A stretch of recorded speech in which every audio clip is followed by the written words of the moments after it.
What it do, what it do, what it do. It's your boy Big Vibe Opinion back with another live video. Make sure you hit that like button. Make sure you hit that share button. And most importantly, make sure you sub to the channel. Turn on that post notification bell so that you be notified each and every time that your boy Big Vibe is going live, man. With that being said, let's get into this intro.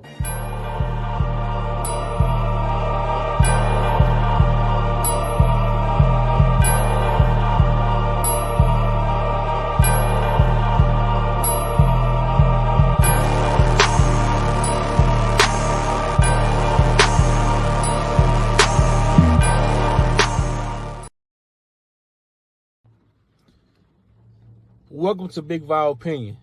Moderators,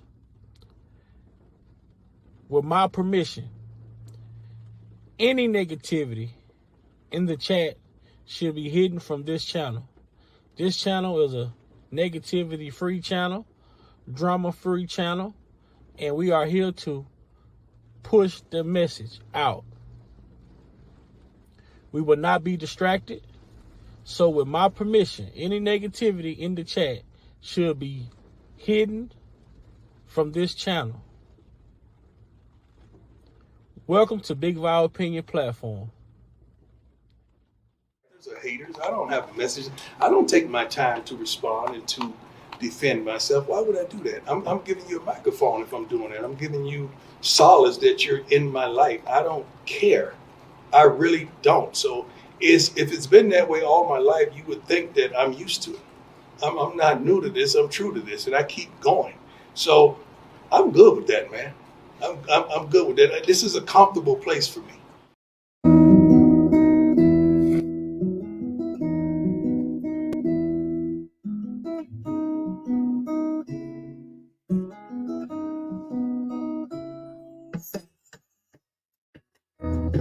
It makes any difference.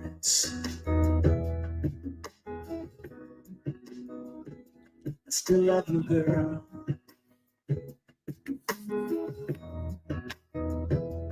You're my weakness. To change my world, share my life. Trust in me.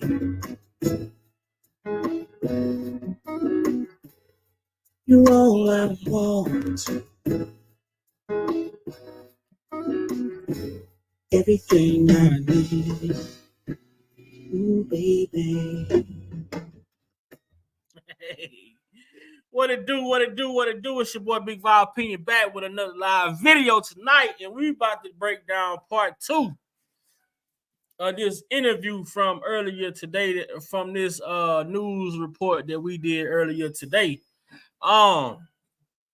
Just to touch bases on what we did earlier today, man. We went over a story that's happening in a small town in Virginia, where some young black males, teenagers, coming up missing, being unalive. One of the guys was found with his body dismembered in a makeshift grave, had lye poured all over the grave. Man, it was just a horrible way to go. What up, Lou? What up, Patrick? What up, A Child? Let me see what else in here. What's up, Frankie? Yeah, man. So yeah, the kid was found with tenacious. What's going on? In a shallow grave, arm dismembered, legs dismembered, gunshot, chop wounds to the body. They investigated some leads. No help from the Demetria. What's going on? No help from the police officials with the leads that they were given. The young man's cell phone was still pinging to an address of a known registered sex offender. And somehow when this guy became a suspect in the case, his name was scrubbed from the registry, which should have never happened. A lot of things, a lot of foul play going on within this case. And it's surprising that this case, I guess with the amount of foul play that's going on within this case is the reason why it haven't made global worldwide news, because a lot of shit don't make sense. A lot of it is not making sense. The officer who found this body said that he was acting on a tip that he had got from somebody. At 3 o'clock in the morning, he go out in the woods and he find a body with no help, just him alone. He say he got a tip. He went out there. It's a dark road, no lights, no street lights, no nothing. He went into this field and found this body the way that it was. And soon after he found the body, the officer ends up resigning. The kid that had a best friend that wanted to talk, he ended up unalive right after the body was found. So there was bodies dropping left and right in this case. So we're gonna pick back up where we left off earlier. And we're gonna pick up where we left off earlier and finish following this story, man. And I hope y'all share this story with people, especially if you got young children, teenage children. You know why it's so important, man, to listen, pay attention, be aware of your surroundings, because this can happen to anybody, children. This can happen to. But we're trying to prevent that from happening to other children, man. These kids were innocent, man. Just trying to get an education and go to school pretty much. And somehow they come up unalive with gunshot wounds, limbs being chopped off. I mean, left in shallow graves on the side of the road and in dark fields, man. So let's get to it.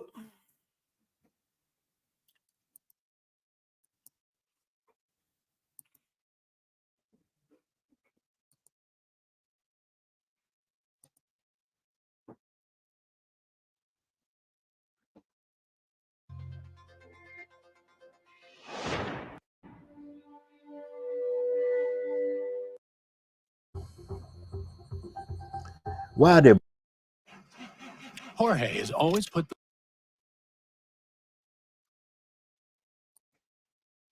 aunts tell my daughter and her aunt that Sion might have took them pills that he was taking and went in the woods and killed himself? Red flag, flag up, my ears up. Everybody that they find down there, they find them in the woods.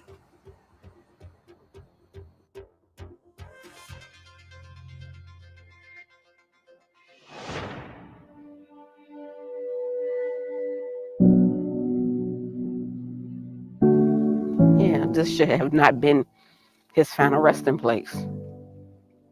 You know, thrown on the side of the road in the bushes like he was nothing. It didn't just take a son, it took a brother, they took a nephew, they took a grandchild. I just don't understand it. He was one of the sweetest kids that I knew.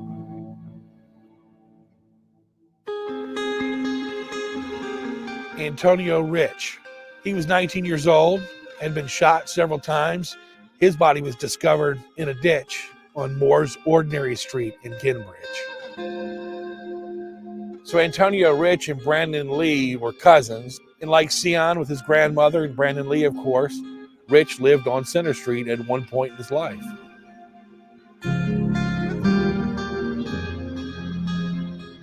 No parent should have to come visit a child here, not under the circumstances. I found out that Friday. They found him on the 15th. I found out that Friday. The detective and the sheriff came and he knocked on the door. You know, I already knew when I opened the door, knew it was them, that it was my son. I can hear myself screaming. And when they told me it was him, like, my neighbors on the other street heard me screaming. Sheriff Taylor give me his condolences, and he said, I'm so sorry, but it was Antonio. He said, and I couldn't tell you. He said, because he didn't have a positive ID on him. He said, so we had to send him off to the medical examiner to get a positive ID. That was the only time that I talked to the sheriff department because, of course, the detective that was there was from the state troopers. When we asked Agent George specifically about this case, he said he didn't have permission of the family to talk about it. From what I was told, 5 gunshot wounds. He died. So, how you gonna get permission? How are you gonna get permission from the family if you haven't been out to visit the family? If you haven't been out to visit the family, how are you gonna get permission from the family? This lady said the only time she talked to detectives was when they came out there to tell her that the body that they discovered actually was her son. And from that day, she had no more communication with these people. So if, as a detective, you say you can't speak on the case because you don't have permission from the family, but that means you need to go out and visit the family in order to get permission. What up, Sir Miguel?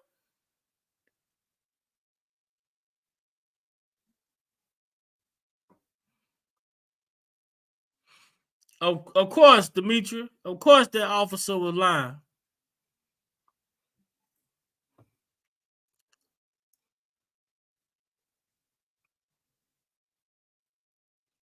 This whole case is crazy, man. Because he didn't have a positive ID on him. He said, so we had to send him off to the medical examiner to get a positive ID. That was the only time that I talked to the sheriff department because, of course, the detective that was there was from the state troopers. When we asked Agent George specifically about this case, he said he didn't have permission of the family to talk about it. From what I was told, 5 gunshot wounds. He died from the gunshot wounds. I'm assuming the torso because. And I want y'all to look at this factor as well. You remember with the last case with Sion, what did the state troopers do? When the state troopers came out, when they was questioning the guy that was on the registry, they said the state troopers pulled up on them and told them that they had to get off the property. And then once they were leaving the property, asked them for their driver's license and vehicle registration because they were illegally parked. So it sounds like the state trooper is in with these county and sheriff police officers covering up these murder cases that's going on in this small town in Virginia, man. It's 3 counties in this small Virginia town, and all 3 of these counties are working together along with the state troopers as they cover up these murders. This is a whole different case, but we see the state troopers having this. The state trooper is having the same type of they are doing the same pattern as far as when it comes to the family. What up, Patch? Patch say they really think we are stupid. It's very clear the law enforcement played a major role in the case and others. Right. I agree. They had him wrapped up in plastic. And I know my son's hand, his right hand was smashed. You could tell that he fought back. He had a scratch mark, and I think like a little chunk of his ear was gone. And when you think it's a small town, you would think that the case would have got solved a little bit faster because it's somebody that knows my child personally. I don't think it was a stranger to him. I think it was somebody that he knew. So during the Antonio Rich investigation, we realized that some of the names from the Sion Carroll case, that circle of friends, they were also coming up in Antonio's case. So I asked Special Agent Kevin George with the state police if he believed these 2 cases were connected. The 2020 homicide that I'm investigating and the 2020 2022 homicide involving Sion Carroll, I have yet to find any connection to those homicides. Now, y'all see the town know that Sion Carroll and this guy right here is Sion and this guy right here and the other guy, Brandon, that they claim committed suicide and took his own life. All of these guys were friends. All of these guys were in a circle. Now, to me, it seems like, and I'm gonna say allegedly, because this is just my thinking, that whoever unalived Sion, all of these young guys were friends. All of them were from the same street, Center Street. All of a sudden, now all of these guys are being found unalive. That just doesn't sit right.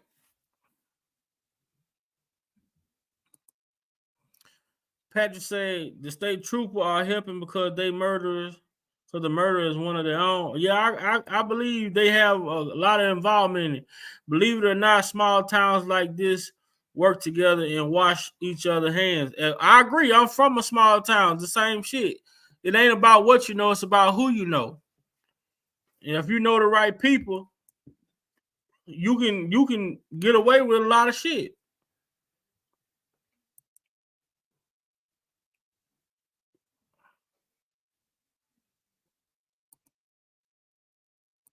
You could tell that he fought back. He had a scratch mark, and I think like a little chunk of his ear was gone.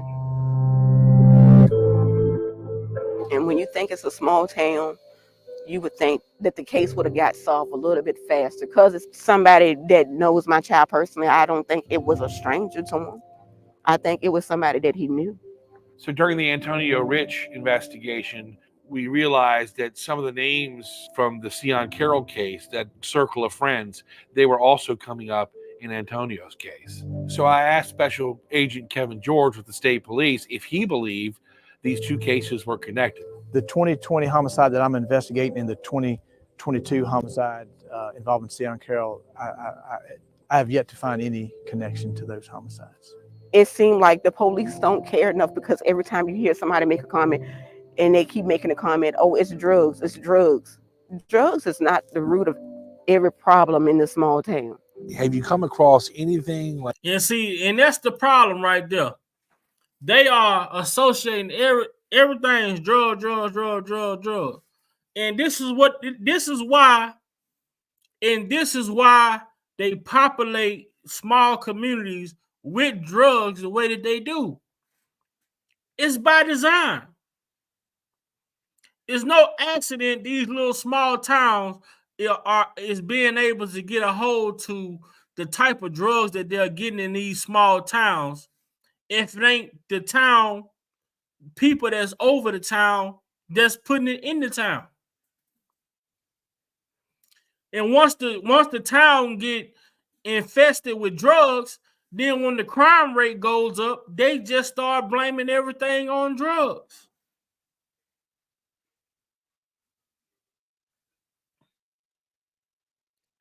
You're not finna sit here, me listening to what I'm listening to, I'm not finna sit here and say, well, maybe it would. No, man. These patterns are too identical. How these people are being found.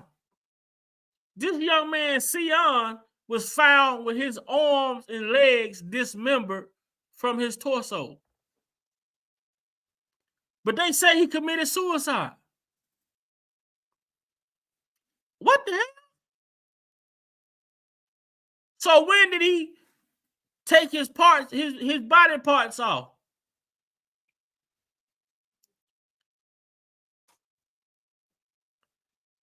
The sheriff said the sheriff that was investigating the case say maybe he took his pills and went off. He overdosed on his pills and went off in the woods and died. How did his limbs come apart from the body.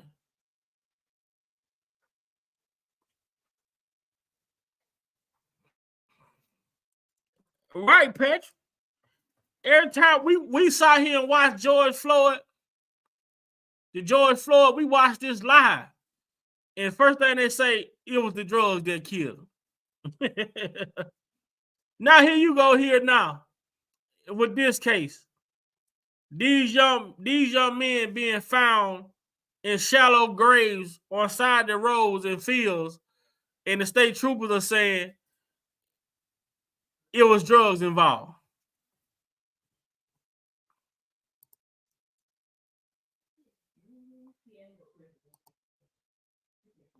Circle of friends, they were also coming up in Antonio's case. So I asked Special Agent Kevin George with the state police if he believed these two cases were connected. The 2020 homicide that I'm investigating and the 2022 homicide involving Sion Carroll, I have yet to find any connection to those homicides. It seemed like the police. And he's the lead investigator. That guy you saw talking is the lead investigator. How are you investigating when you aren't even going out interviewing the family? You're not even talking to the families. They just assigned you to a case and you say you working the case, but you not doing shit. The families don't even know who you are.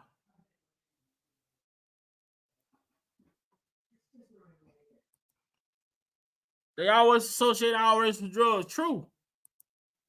You have to be a genuine, you have to be a genius to cut off an arm and use a foot to cut off the other. Stop playing with us. Right. Right.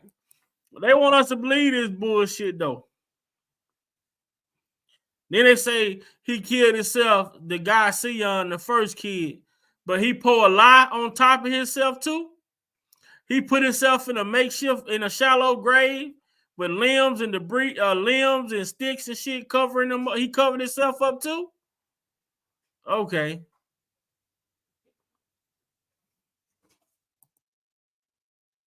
If these two cases were connected. The 2020 homicide that I'm investigating and the 2022 homicide involving Sion Carroll, I have yet to find any connection to those homicides. It seemed like the police don't care enough, because every time you hear somebody make a comment and they keep making a comment, oh, it's drugs, it's drugs. Drugs is not the root of every problem in this small town. Have you come across anything like a drug nexus, or, you know, we always ask for motives. I can't say that I've found a nexus that I can corroborate as a motive for this homicide.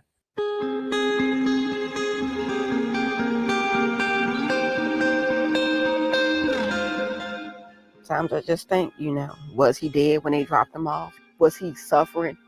If somebody would have found him in time, could they have saved him? Somebody out there knows something. I understand that people don't want to go to the police, but I'm his mother. Come to me. I just want to know why, and I want to know who. Somebody deserves to be behind bars for this. He had so much life left in him, and I'll never know. I'll never know what would have became of his life, and I have to live with that.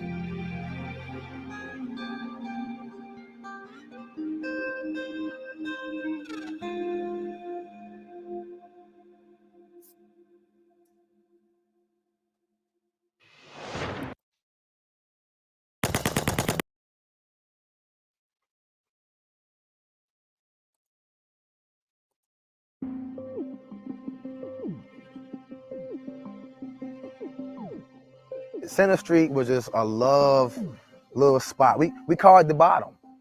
We came from the bottom, then we at the top. It's just like, it was just so calm and cool down there. Like growing up as a kid, my mom's house right here, my cousin house, my other cousin house, aunt house, great aunt, uncle, whatever we were doing as kids, it won't never like dangerous or we had to look over our shoulder or scare anything. Like, it was just so like, it was a good community. I just feel like it's a ghost town. It's like it's quiet. For my brother, for my cousin Brandon, cousin Tone, my aunt Pat, it just felt like it ain't gonna be the same down there no more. Carlton Craig lost his life in Victoria, Virginia, not too far from here, September 24th of 2023. Medic 2 wants to request an ALS for a suicide attempt. Call advised the subject is breathing. Shot himself in the head. They advised that they're applying pressure now. The 911 call for Carlton Craig came in as a suicide, but when deputies arrived on scene, they had 6 people inside the apartment. And of course, Carlton was dead, and someone had apparently rifled through his pockets. I got a phone call at 5:30 that morning from a neighbor that lived under the apartment that he was found in. For what I got, he was fighting in the parking lot. So I don't know if he was fighting in the parking lot and he ran in the house. He had just got his driver's license. But it wasn't at the scene. Nothing. His wallet, cell phone, nothing. I tried to find me app to track the phone. Didn't go off anything. I tried to call it and call it and call it. It's just, I don't know, if he in somebody's apartment and they know him and know you and our family and they proclaim somebody after him, why not be like, we're gonna take care of this? Or help him. Or we're gonna help you. We're gonna get you out of here. Or we're gonna find out who's after you. She said she went and told the manager at the Village Estate that somebody was holding them hostage and shot a young man. If somebody holding you hostage, somebody else shot besides me, ain't it? Family members telling us when they, the deputies went to investigate, the scene wasn't roped off like normal major crimes would be roped off. There were people walking in and out of the apartment. So if there was any option for tainted evidence, it was there because the family said they were walking in and out freely. I found my son's hoodie at somebody else's house, washed, soaking wet when I got it back. The same exact hoodie he had on when he murdered his wife. Yeah, when he was supposed to commit suicide.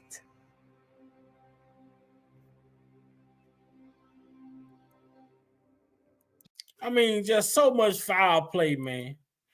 You find your son, they say he committed suicide, but all of his shit was gone. His money, his car keys, wallet gone.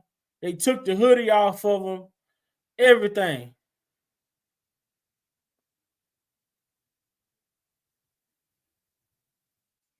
This is the reason why we have questions, man. Because it none of it is making sense, man. And as these families are out, if I were in the situation with like these families are facing, I would be pissed off too. I would be upset as well. I would want answers too.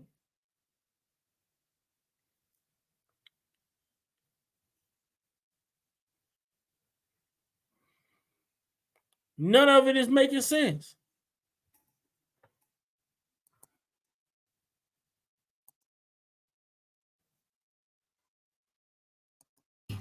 At somebody else's house, washed, soaking wet when I got it back. The same exact hoodie he had on when he murdered his wife. Yeah, when he was supposed to commit suicide.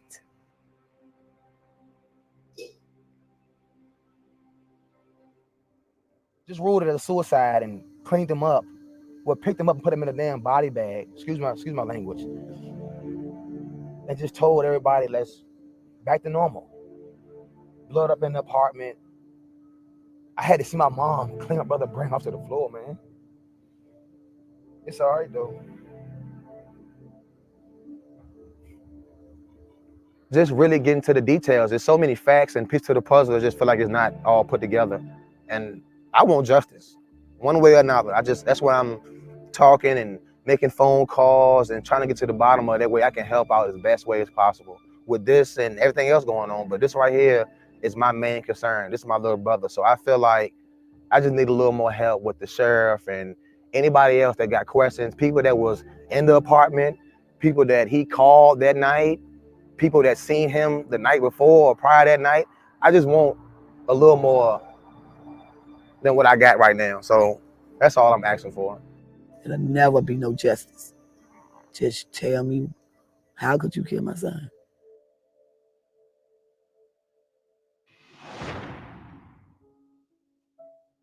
He's my son. He's my great nephew. I got him when he's 3, and that's where he's been. So I said, my son. He said, mama. So he knew his mother, but When you raise someone, they call you what they call you. So I was his mama. Mm-hmm. He would help anybody. He was a good person. He would help anybody. I never, if I was to pull a trash can out while he's in that house, he'd have a fit. Could cook, clean better than I do. He had manners. He did silly stuff like all young people do when he was younger, but he was a good person. He had manners. He didn't disrespect anybody. That's why I don't understand this. Kenyelle Lee is also Brandon Lee's cousin. He went missing April 16th of 2021. He come in the driveway with some girl, come up to the house, switch clothes, left. And that's the last time I seen him. I did not think that would be the last time I see him, but it was. We also spoke with his biological mother. And that would hurt because I missed so much out of his life. And when we started getting a relationship together, I didn't think that the last time I would hear from him, for me to come pick him up, and that would hurt because I wasn't able to do that. When he really needed me, the one time that he needed me, I couldn't save him because he didn't tell me where he was at. 24th of April was my other son's birthday. You don't miss calling him. They were real tight. It was Trav's birthday, and he would always call him, but he didn't. Then we had a call that on the 28th, someone called an ambulance and said he had a seizure in front of the Wedgwood Motel, but he refused to go to the hospital. Nobody heard anything since. Nobody saw him. I went to Blackstone, made up flyers, had those flyers made up. So I cast some flyers, went in the motel, showed it to them. They said they don't know him, they never seen him. I hung flyers in every pole window, and they would let me hang them. Asking people if they seen him, did they know? All I know is the ambulance people said he did not get on the ambulance. That's all I know. One point during the interview, Alicia went over some rumors that she had heard what happened to her son. They had put him in a wood chatter. I heard that. They threw his body in between a creek, in between Blackstone and Kimbridge. That he was supposed to be in somebody's trailer. I mean, the trailers that you drive on the trucks. He was supposed to be in one of those. Those were the rumors that I heard. What are you thinking about? I just, I don't like to hear her say. And he's putting a shredder.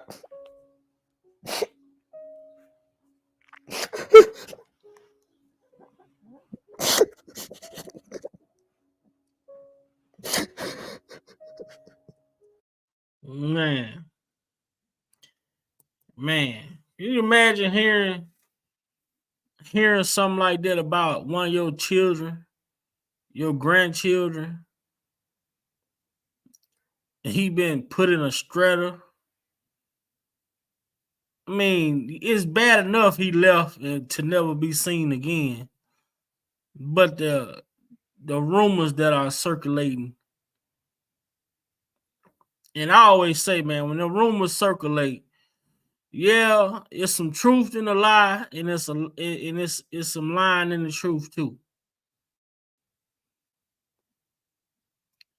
It's sad, man. It's sad. It's sad, man. It's sad. And like you say, man, it's people that we trust. It's some people you call your friend, man, and these people be right on side you, cheering you on whole time. They have wicked ways within them, and they sitting here plotting on you, waiting to see when is you gonna get the most comfortable with them for them to make a move, and take you out, man. It's sad, bro. It's sad to see this family, to see these families. This is the fourth young man in this town. This is the fourth young man in this town.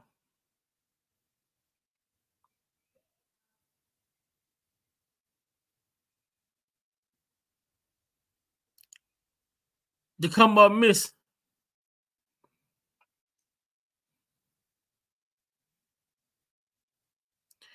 And the thing about these little small towns, man, rumors travel fast. Rumors travel fast, man.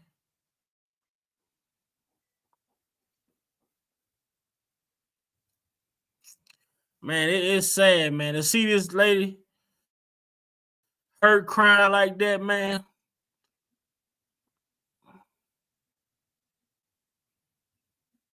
It's sad that this town is not doing more to help help these families get closure, get peace to these situations.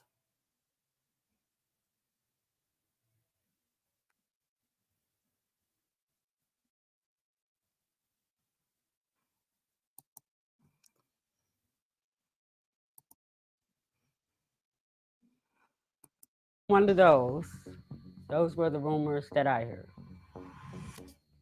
What are you thinking about? I don't like to hear her say. He's putting up shredder.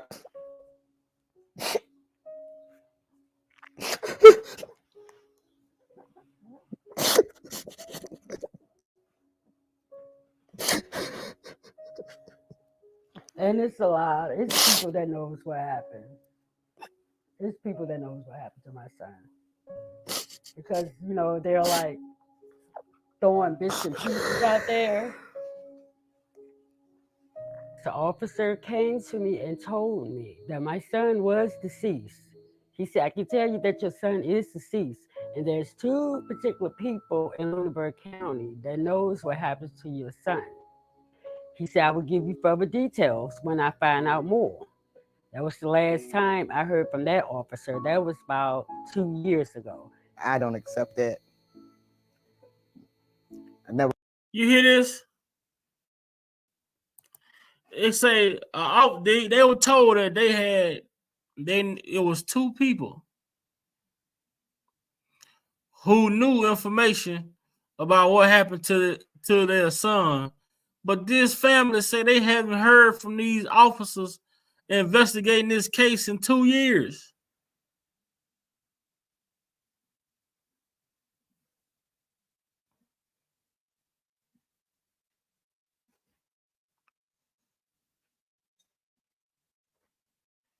Two years have went by and they haven't heard nothing from the investigators.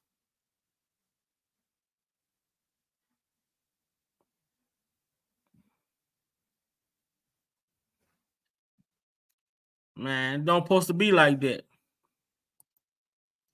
It don't supposed to be like that.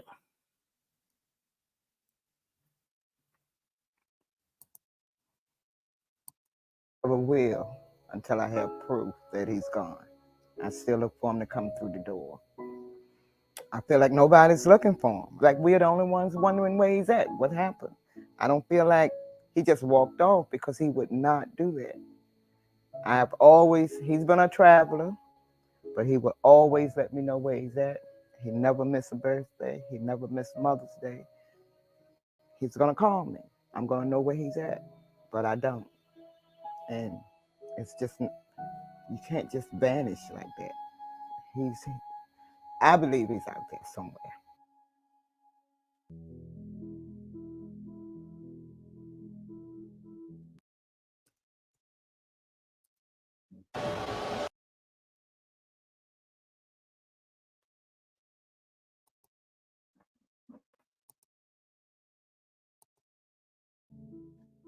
My stepson, Arthur Waverly Banks Jr., and I feel like he was just like my son because I never had a son of my own, and I took him in as my own son.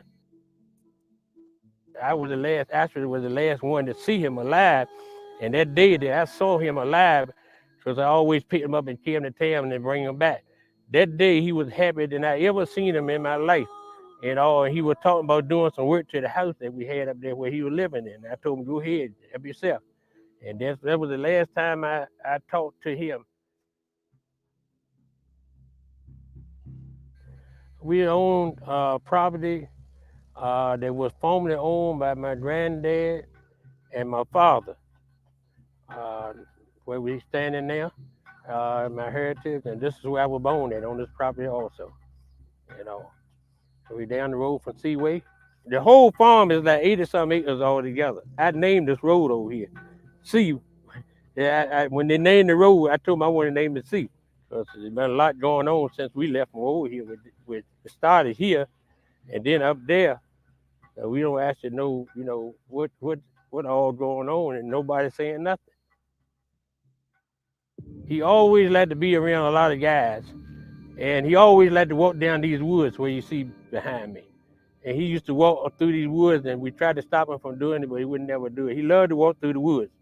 And so I know that he had to be down in these woods, or he's going with some guys somewhere. In my church, you got a bunch of hunters. And so I called him up and asked him, I say, I want you to go with me down here, and we're going to try to find my son, because I think he's in the woods. And so in the meantime, the Moore, which was the Moore family, his son said that, called and said, we're not going to wait till you get from work. We're going to go ahead on down there now. And they walked down through the woods, and they found him hanging up in a tree. And so the first thing they done was call the state police, and the state police and the sheriff department, they came out, and we never heard nothing. Y'all hear where they found him at? They found him hanging from a tree.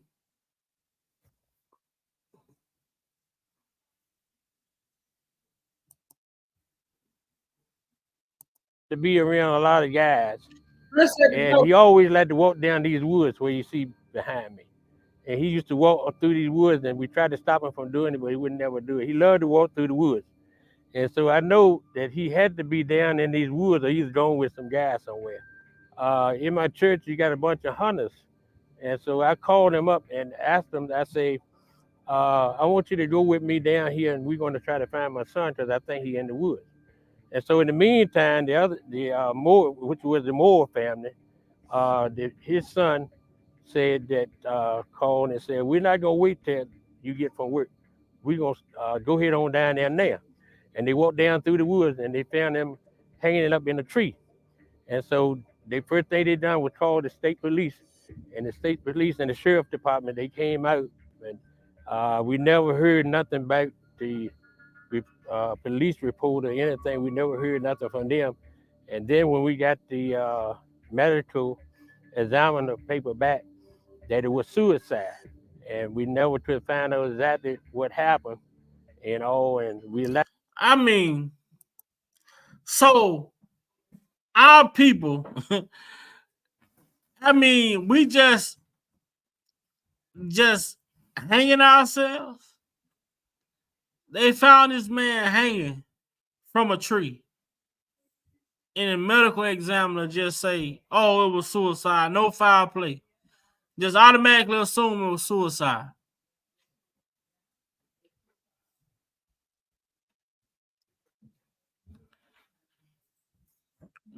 I don't think that these people really understand like how it is in with our culture, with our children, you know, and I'm not saying that things don't happen, but this grandfather seemed like he pretty much knew like how his grandson moved around.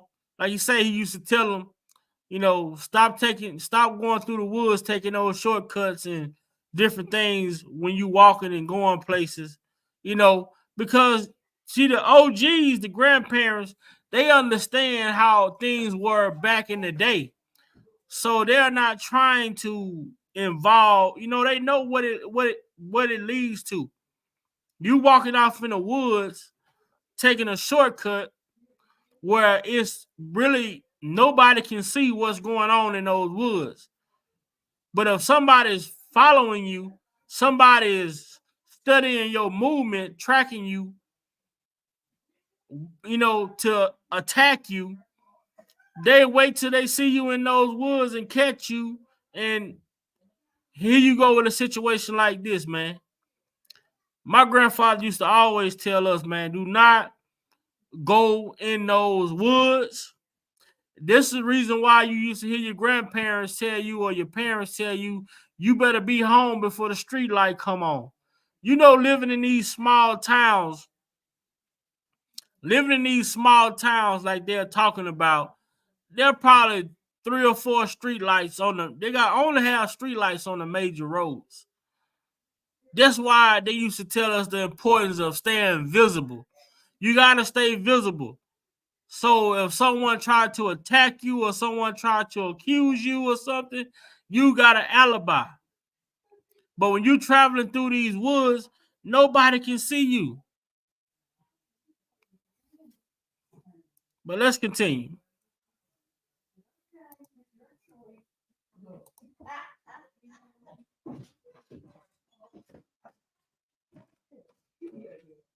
From over here with started here, and then up there, we don't actually know, you know, what all going on, and nobody saying nothing. He always liked to be around a lot of guys, and he always liked to walk down these woods where you see behind me.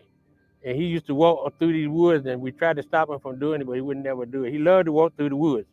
And so I know that he had to be down in these woods, or he's going with some guys somewhere. In my church, you got a bunch of hunters. And so I called him up and asked him, I say, I want you to go with me down here, and we're going to try to find my son, because I think he's in the woods. And so in the meantime, Moore, which was the Moore family, his son said that, called and said, we're not going to wait till you get from work. We're going to go ahead on down there now. And they walked down through the woods, and they found him hanging up in a tree. And so the first thing they done was call the state police. And the state police and the sheriff department, they came out. And we never heard nothing about the police report or anything. We never heard nothing from them. And then when we got the medical examiner paper back, that it was suicide. And we never could find out exactly what happened. And we'd like to get some closure on it so we'll know for sure that he actually hung himself. Because we don't know. They just found him down here. And the way things look, is a possibility that somebody ended up doing it and set it up to make it look like it was suicide. I mean, the other case that the guy over here next door to us, they buried him in the ground, cut the body up and buried him in the ground. You know, that happened after this right here. And so it don't add up that don't happen over there, and they're going to bury him over on the same property when this will happen over here. You know, it looked like somebody's targeting this area, and they're using it for that, because I think, and they think they can get away that way. You know, they're putting it in the same. Do y'all hear this? Do y'all understand what this man is being saying? How all of these crimes are happening within the same area, and these bodies are being found in graves, hanging from trees. And this is not national news. This is not making national headlines.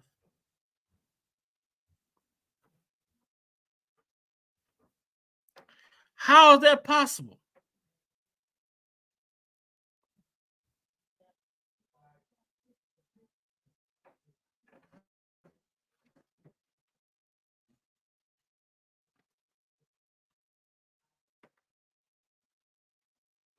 Man. But listen to what the grandfather is saying about all of these crimes in the area that they're happening in. This is the fifth. This is the fifth guy.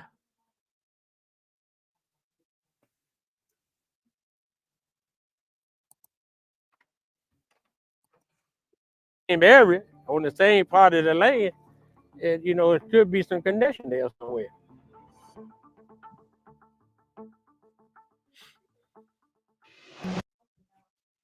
It's like the Garden of Eden.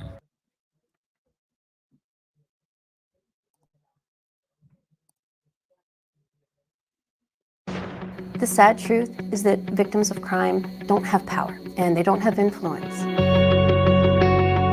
Our criminal justice system is set up now providing more rights and protections and services to the defendants than to the victims. They aren't aware of what services they provide. They aren't aware that it is in our state's code. It is part of our laws that victims get these services. No, they don't have anything like that around here. Only place you can't go is to the police, and they could care less. When we don't have enough advocates, crime rates surge. People aren't going to reach out for help when they know it's not there. There's no cry that is quite like the anguish of a cry of a mother that has lost a child. They lose the loved one, and then suddenly they feel like their child that had brought so much joy to their life that has been ripped from them. It's just a number, and it's just a statistic. That is not just a number to that mom or that dad.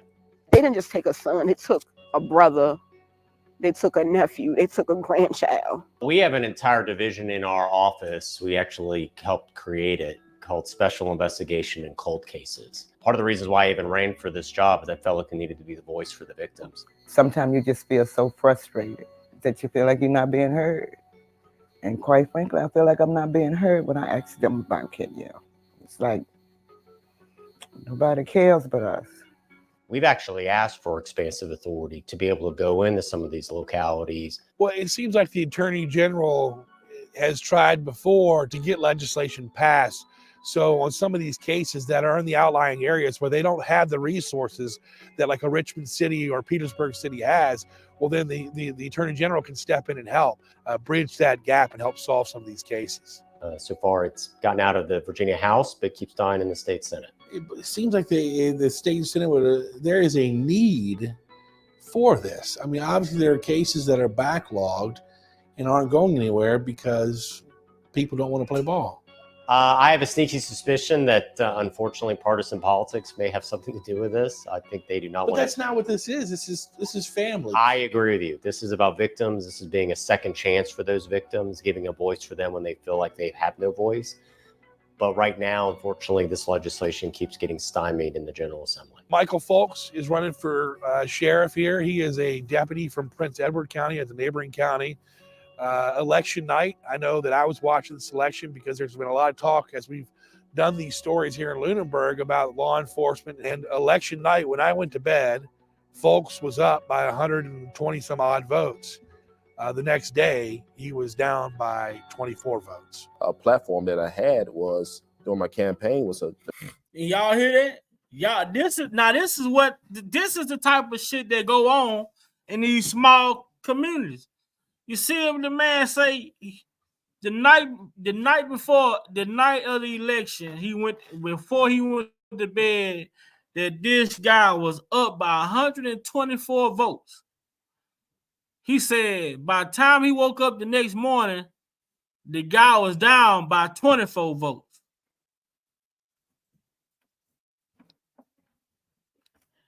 This is the type of shit they pull in these little small towns, man.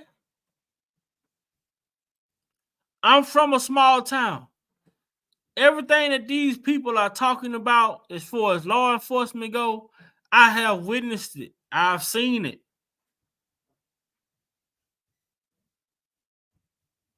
It actually works like this. It's really about who you know, not what you know. You could be qualified, overly qualified. But if you don't know nobody, that ain't gonna get you nowhere. When you talking about these small towns like this.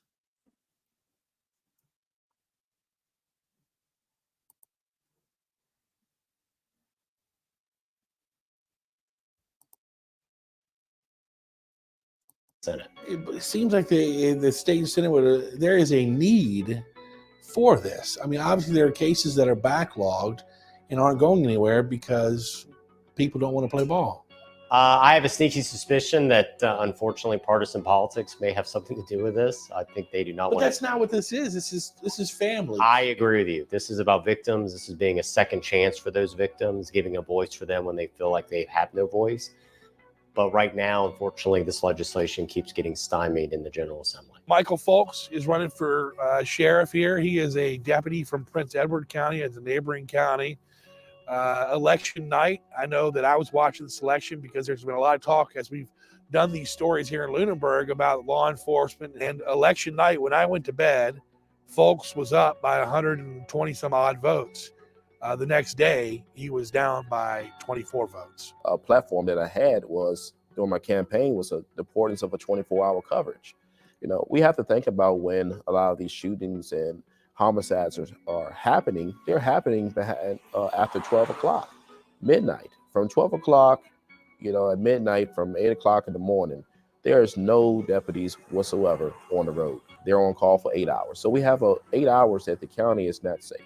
So I called some of my law enforcement sources that I trust, sheriff's departments and police departments, and asked them, hey, man, have you ever heard of such a thing? Now, I never heard. They say the law enforcement, they be on call after midnight. The law enforcement is on call after midnight. They have about 8 hours where no law enforcement are patrolling the streets or nothing. Now, this town got to be smaller than the town that I'm from, because the town that I'm from, we have officers patrolling at night. But this particular town don't have no officers patrolling at night. The officers are on call. Do y'all see the problem with that within itself?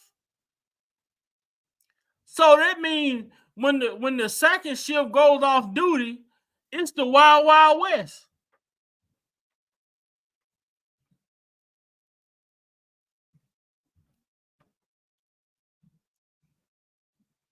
Let's finish and we're gonna discuss it a little bit. Man, this is crazy.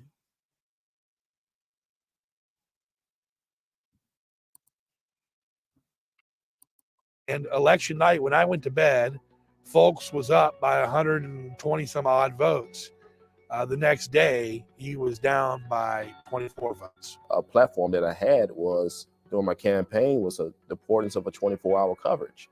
You know, we have to think about when a lot of these shootings and homicides are happening. They're happening after 12 o'clock, midnight. From 12 o'clock, you know, at midnight, from 8 o'clock in the morning, there is no deputies whatsoever on the road. They're on call for 8 hours. So we have 8 hours that the county is not safe. So I called some of my law enforcement sources that I trust, sheriff's departments and police departments, and asked them, hey, man, have you ever heard of such a thing? And some of them actually had heard of it because of a manpower issue. But I don't know what Lunenburg's numbers are as far as deputies on staff. It's up to the sheriff. The sheriff makes those hours. If he says they don't work from 12 to 8, they're on on-call status, and that's what it is. I think where some of the problem lies in this jurisdiction is these cases are punted from one investigating agency to another investigating agency. On several occasions, the can has been kicked down the road. It starts with Cambridge Police, and then it goes to state police. They ask Lunenburg to get involved. Lunenburg says, no, it has to be the state police. All of that leaving behind a trail of frustration for these families because a lot of them feel like they're being victimized all over again because no one's paying attention or listening to what they're saying about their loved one. Victoria and Cambridge, because his murders happened in Cambridge and Victoria. So Lunenburg being the county, I feel like they need to come together and do whatever they gotta do. But they ain't doing it. They ain't finding nothing. They didn't communicate with us at all. If it were up to me, we would add teeth to the Victims' Bill of Rights in Virginia. Right now, there's nothing stopping anyone from law enforcement, prosecutor, judges, even advocates from violating a victim's rights. Wow. I just want. Do you hear that?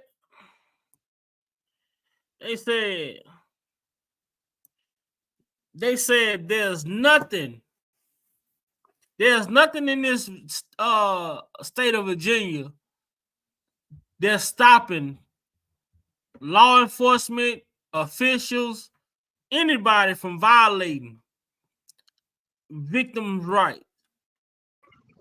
There's nothing that's stopping them from violating the victim's rights. There's nothing in place.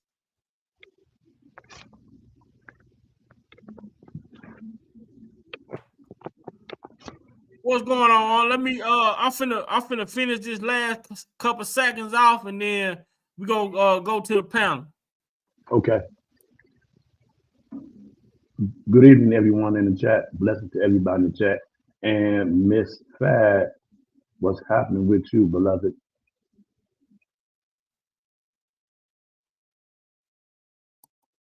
And after justice, I'm gonna keep his name alive because justice will be served. It's very overwhelming, but I won't stop. One thing for sure, whoever did it, God gonna take care of that. Attention or listening to what they're saying about their loved one. Victoria and Cambridge, because his murders happened in Cambridge and Victoria. So Lunenburg being the county, I feel like they need to come together and do whatever they gotta do. But they ain't doing it. They ain't found nothing. They didn't communicate with us at all. If it were up to me, we would add teeth to the Victims' Bill of Rights in Virginia. Right now, there's nothing stopping anyone from law enforcement, prosecutor, judges, even advocates from violating a victim's rights. I just want answers. I really do want answers. And I'm gonna continue keeping his name alive until I get justice. And after justice, I'm gonna keep his name alive because justice will be served. It's very overwhelming, but I won't stop. One thing for sure, whoever did it, God gonna take care of that. So they say what happens in a small town stays in a small town is not really holding true for Lunenburg County. This is a community crying out for help. And as the tips keep rolling in, we will update you. If you have information that can help solve these murders, you're asked to call 833-RTCF-MVA or email tips@reopenthecase.org.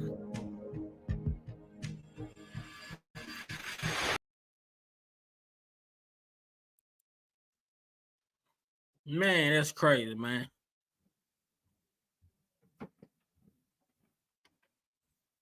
That's crazy. Boy, it's been a while one today.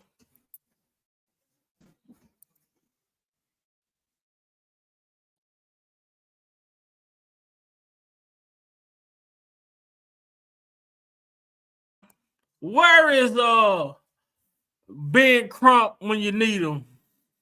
Where is Al Sharpton when you need him? Where is the NAACP when you need him?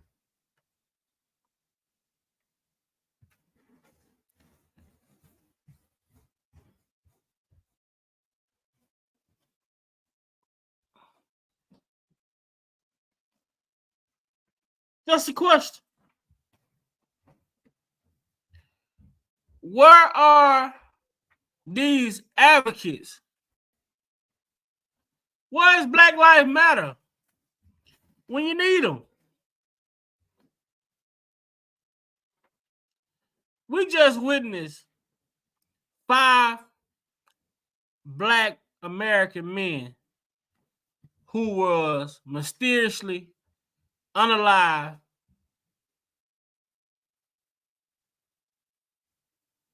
and this is not a national outcry.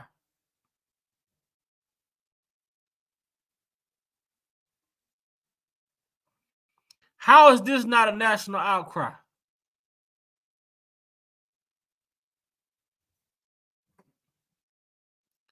All of these murders happen within the same vicinity. All of these young guys, these younger guys were all friends. Some were even family.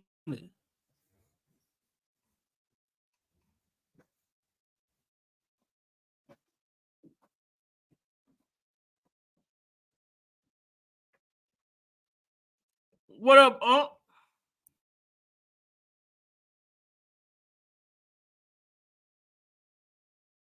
All right, I'm back. Thank you.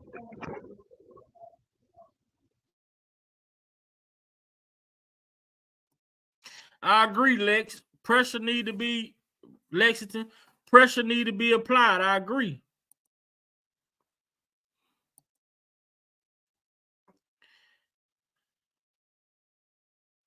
Glenn will be down there when he wants their votes. Right. It's sad, man. We don't see where's the Black Lives Matter at? I guess it wasn't it wasn't clear that a cop committed these crimes, so that's why you ain't see Ben Crump or Al Sharpton.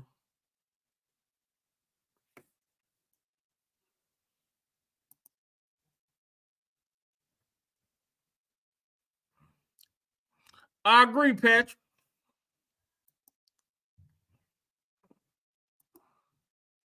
Anything can happen. Yeah. I wonder is that a town that governs themselves. See, the way that they talk about it, from 12 o'clock at night to 8 o'clock in the morning, the police are on call. So that means no patrol is on the roads or the streets.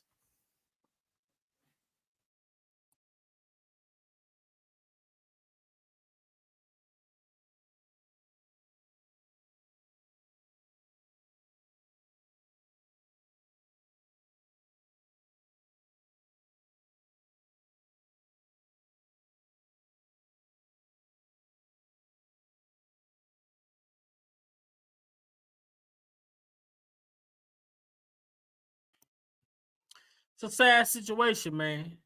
And this is something that you would think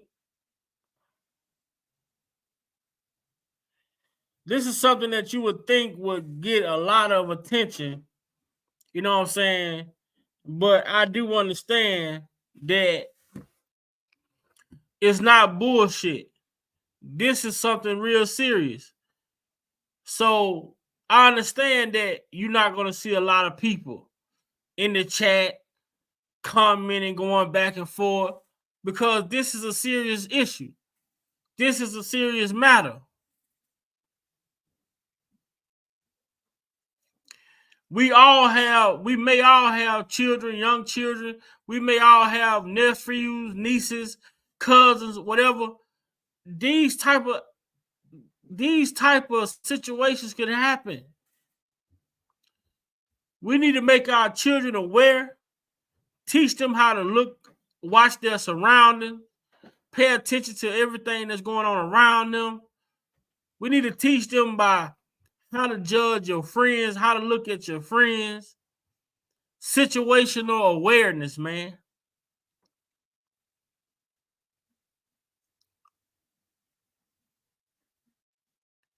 This is sad.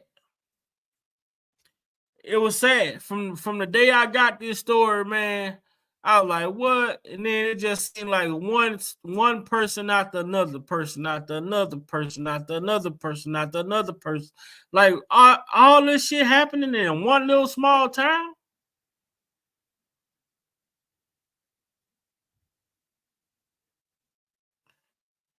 You gotta get better.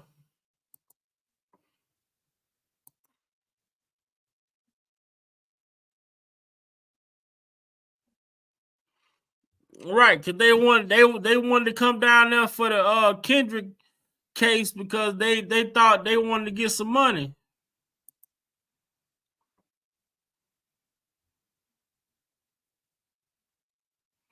Yeah, man, it's heartbreaking, man. It was heartbreaking, especially the lady talking about her grandson. Like that was so heartbreaking to me because, man, that's how my grandmother was to me, man. Listening to these grandparents, these grandfathers, that's how my grandfather was to me. We was real close. We were real tight.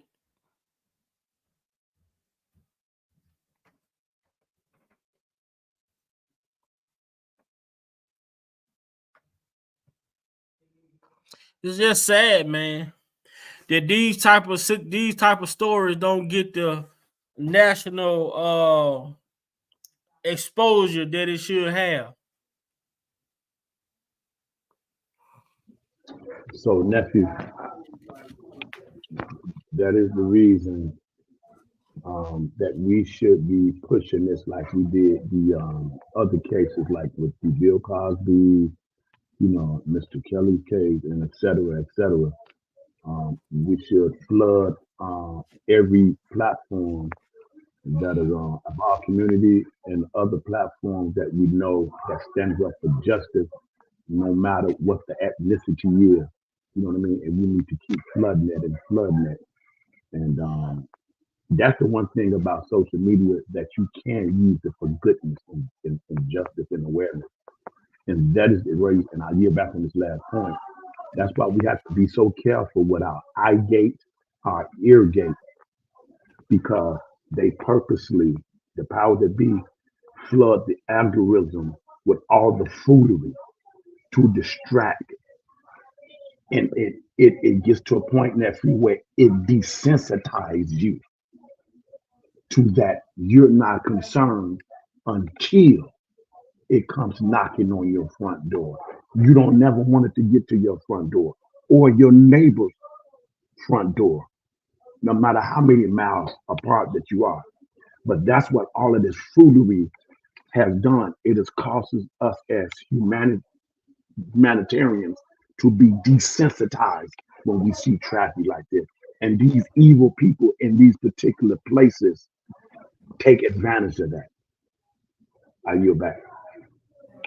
No, I agree. I agree 100%. Man, we need to push it, and we need for the people who's watching and the people who's listening. You need if y'all can just do me a favor, man, just share it. Share it wherever you got a platform at. Just share it. The more people share it, the more people catch wind of this story, the more it's gonna spread.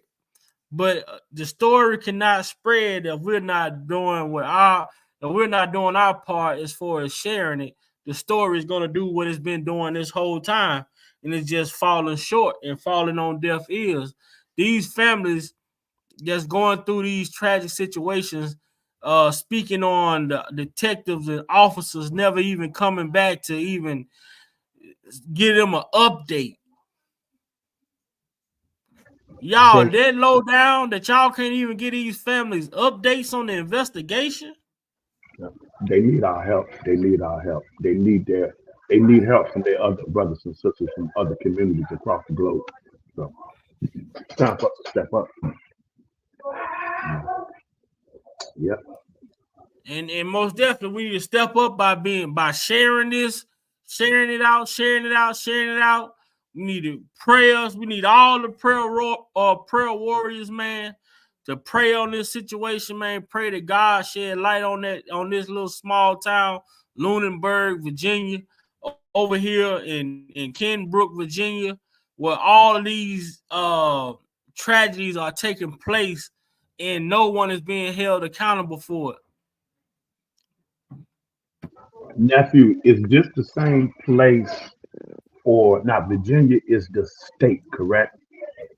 Yeah, And then you got other small towns and a few cities within that state. yeah. Is this a place where I may have the name incorrect? I think I'm on point. St. James, Virginia. I'm not sure. I'm not sure. But it's called the town is called Victoria. Yeah, St. James, Virginia is where Mr. Willie Lynch arrived at. You follow where I'm at? Right. So that Virginia struck a nerve when I heard that name, when I heard that town, Virginia. So if you go back in their history, yeah, yeah, that's yeah, that's I what agree got with my that. yeah, Oh yeah. I mean, you listening a lot of their laws was written from back then. They're still yeah, in place. It hasn't been changed. yeah, yeah. So that's why I mentioned it like that. So yeah, anybody in the chat, are you following what my thought process is on that? I agree, Patrick. We got to get back to policing our own. But it's very indicative that our children listen. It's very it's very critical that our children listen at us when we're trying to talk to them and forewarn them of these type of things that could possibly happen. When you're wandering off and you're walking and not paying attention. Most of the time, these kids they got their cell phone, they walking down the street, they head in the phone the whole time, not looking at their surroundings or nothing. Going to take the trash out, they got the phone in their hand. Like everything they do it with the phone. You not sitting here noticing that somebody watching you the whole time.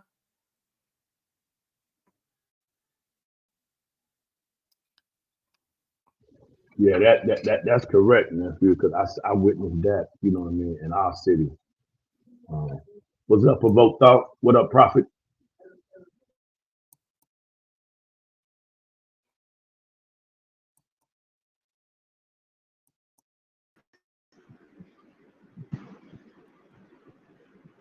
And we live in a society. Our children, they think they smarter than us because they got technology, but we had advantage of the books. Hey, hold up, fella.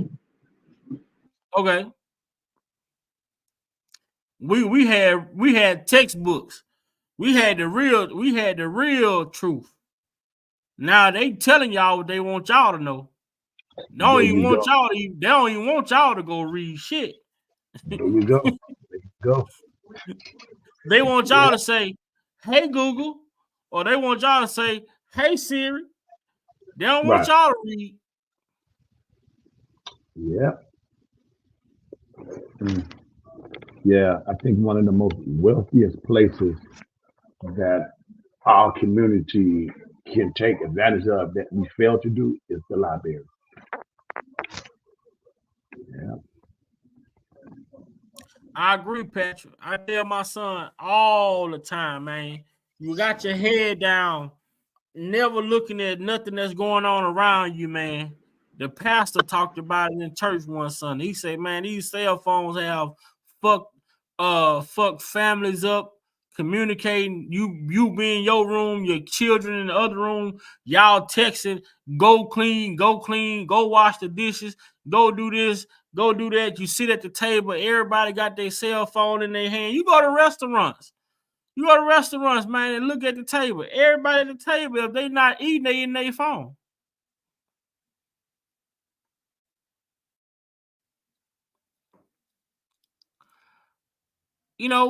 We have lost our way of, coming together, man, communionizing with each other, like talking and having these conversations the way that we have, all the time, man. And I try to tell my son, I tell my sons all the time, my daughter, everybody, man, you listen. You gotta be a good listener, man. A good listener is one that's gonna outlast they're gonna last the race, man. Could you imagine if Noah wouldn't have listened to God?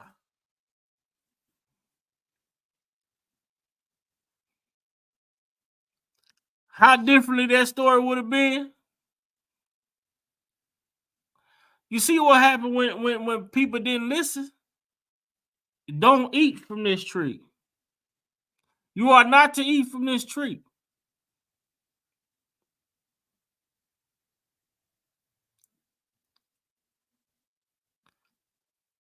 But these society has studied us to the point to where they understand what we want, man. Look at every time you turn around, what the cell phones are getting bigger and bigger to keep you paying attention. The TVs are getting bigger and bigger. What's the difference in a 85-inch TV than a 50-inch TV? They both gonna show the same movie.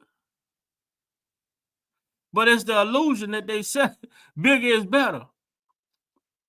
They have fucked our children up, man. With this technology, man. They have fucked our children up with this technology. And now these cell phones, these handheld devices, man, these kids have ear pods in. They don't even hear police sirens or nothing going on around them. Don't know if it's a fire or nothing. What Bernie Mac say? If a fire break out, you better be able to goddamn harm or something. Man, they got our children so distracted with this technology, man. And it's just sad, man. It's sad. This story that we cover today is just outright sad, man. We talking about 5 young black men, you know, unalived, body dismembered, and everything leading back to drugs and suicide. Each and every one.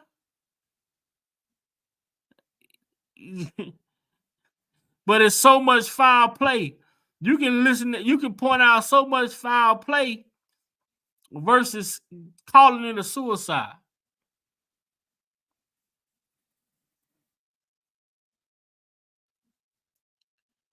Gotta make it make sense.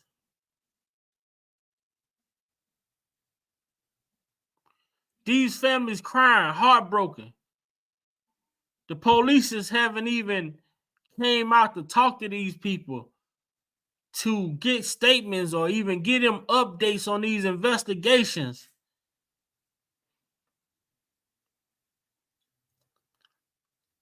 Man, could you imagine being a parent had to go through this? All of these stories were sad, man. All of these stories were heartbreaking. But that first story about this 17-year-old kid, man, being dismembered. Man, come on, man. And to say it was a suicide with lye poured all over the shallow grave. Come on, man.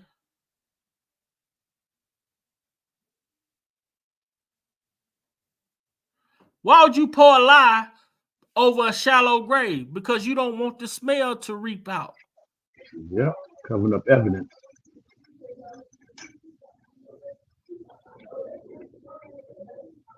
But you tell us, but you saying he committed suicide, took pills and committed suicide. If he committed suicide, how the rest of the shit happened?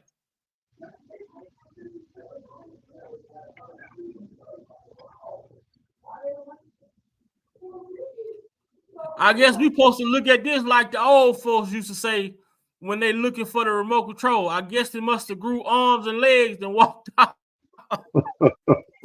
Right. I guess he must have grew arms and legs and buried himself. You know what I'm saying? I'm just having a little sense of humor. It don't make sense. It's more shit that you can point out as foul play than you can just go along and say, well, maybe he did do that. Maybe that is what happened. My son got it bad. He's 21. I have to tell my son, take them AirPods out his ear to stop looking down at their phone. I'm telling you, man, their phone is the devil. Yeah, listening to it is heartbreaking. Man, preach, brother, preach. Right, man. Remember Cat Williams spoke on these kids with electronics. Yeah, man. The electronics is the devil, man. That's the distraction right there. You take your kid phone and they want to fight you. You tell your child right now, you want punishment for a week, or you can get an ass whooping. They'll take the ass whooping because they want that phone. They can't do nothing about the phone. Yeah, that officer in the first case with Sion, that officer that resigned, and that guy that was on that sex offender registry that got struck off all of a sudden once they found the cell phone that belonged to Sion pinging from his address, and all of a sudden he gets struck from the sex offender registry. Yeah, that's a red flag. Huge red flag. I told my daughter last week, stop putting headphones on and walking out of the house. If I'm telling you trouble is coming, how you gonna hear me? Right. They're not gonna hear you, but guess what she gonna do, Patrick? She gonna blame you.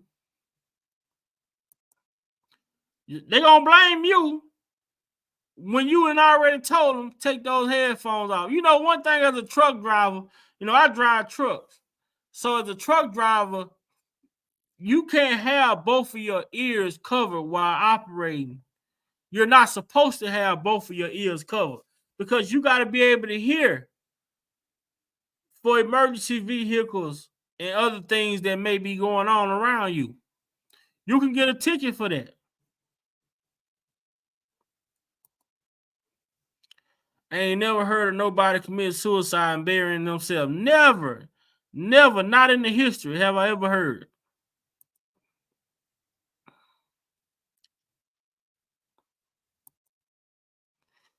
He ain't sharp knife. I'm telling you, man.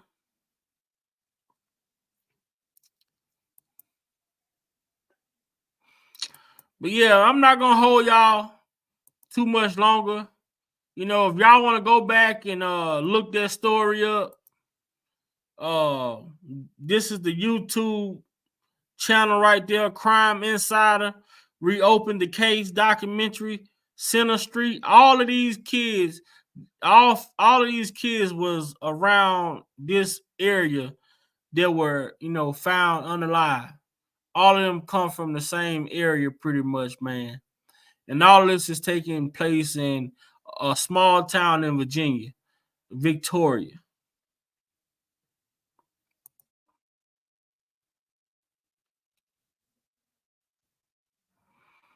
It's sad.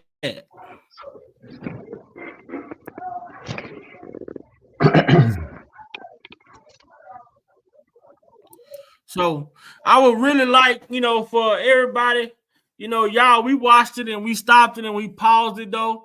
I would really like for everybody that's interested in this story, man, go and watch the story again in its totality. And when we come back and we talk about this again, you know, I want to be able to dialogue with, you know, with this and hear like, because there was so much information being said. It was so much stuff being said that I felt like these police officers could have done way more than what they were doing, than what they did. The services that they offered the families. It is clearly like they didn't give a fuck. Right. Yeah. Yeah. Sir Miguel.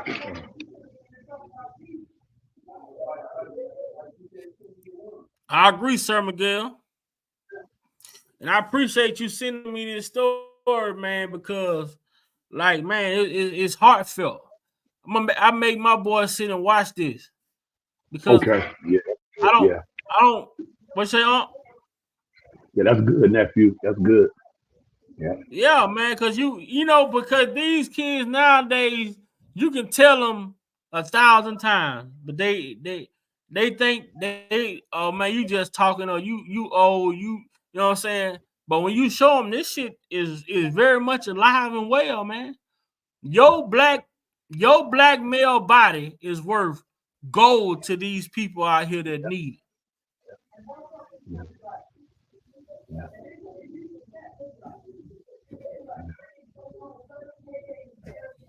So I'm finna get up out of here, Okay. Man, I appreciate everybody for coming. I'm still on. I'm still on the plantation. So Oh yeah. it's my it's my Friday though, nephew. So I'm excited about that. So I'm waiting to get off. You know. I'm gonna definitely go back and look over this in its entirety, so I can feel in because I wasn't able to, stay with the flow of it. Because I had to keep going in and out the Okay. yards. Yeah. Well, I'm gonna put the let me pause right quick. I'm gonna go and get the link and put it in the chat.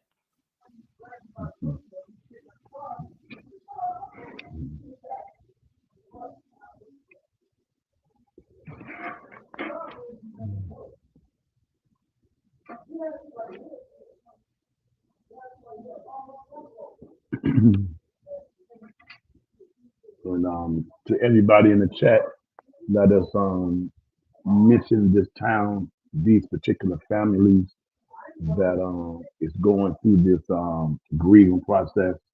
That's senseless, just evil. You could just tell it's just pure evil.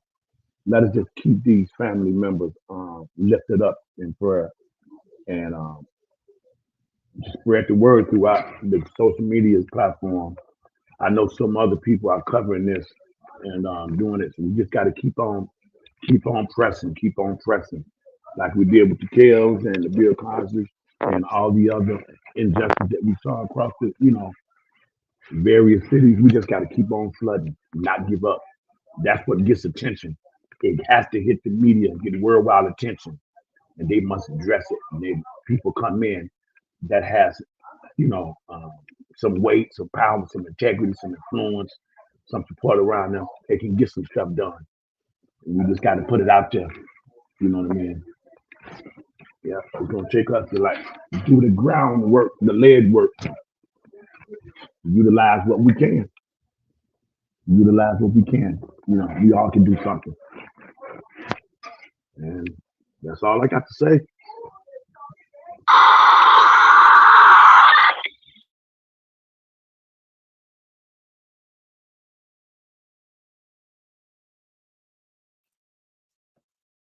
All right, the link is in the chat. And to everyone, man, go check that out. Share it as much as you can. Share it. And we'll come back and talk about this again. I want to keep talking about this because I feel like this is a serious topic. This is a serious topic.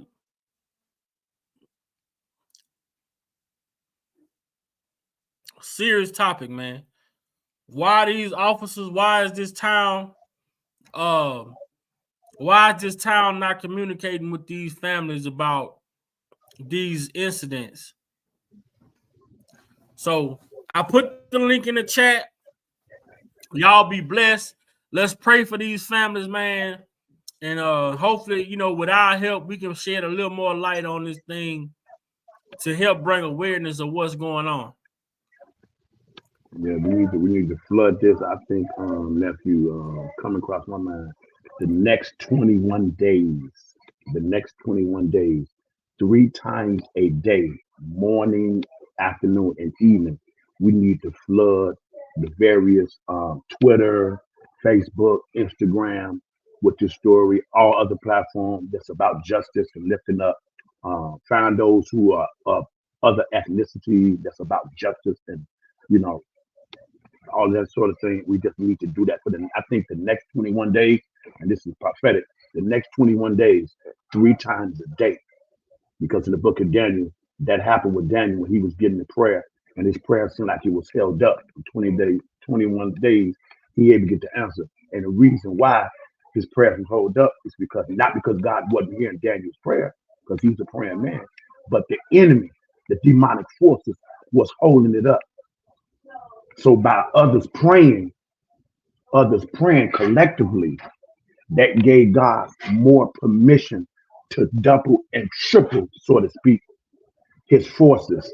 So God sent mighty angels down there to contend with him, and Jesus had to come himself in his pre-incarnation and handle the enemy himself to free up. And the angel Gabriel told him, from the time that you prayed, your prayer was already answered, but he was held up by the enemy. So that's why people wonder why when they pray, like your prayer don't get through.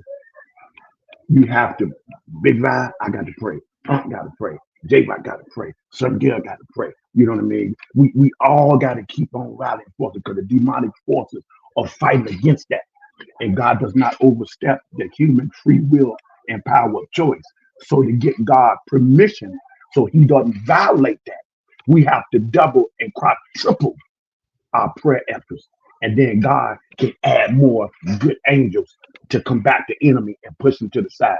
And then God will not be held accountable for violating man's free, his free will and his power of choice. You follow me, nephew? So that's how critical prayer got to be consistent. It's got to be consistent, believing and pressing forward, and the breakthrough will come. So that's all I have to say, nephew.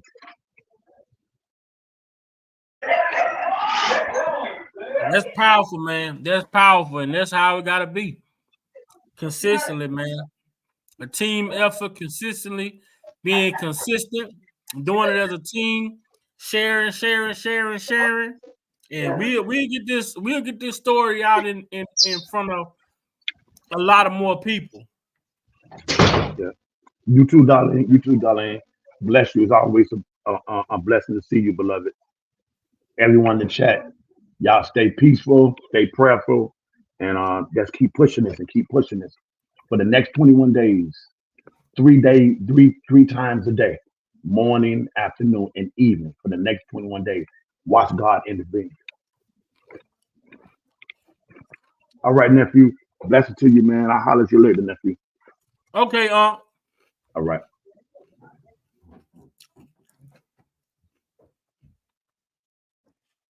to everyone in the chat, y'all be blessed. Until next time, we out of here.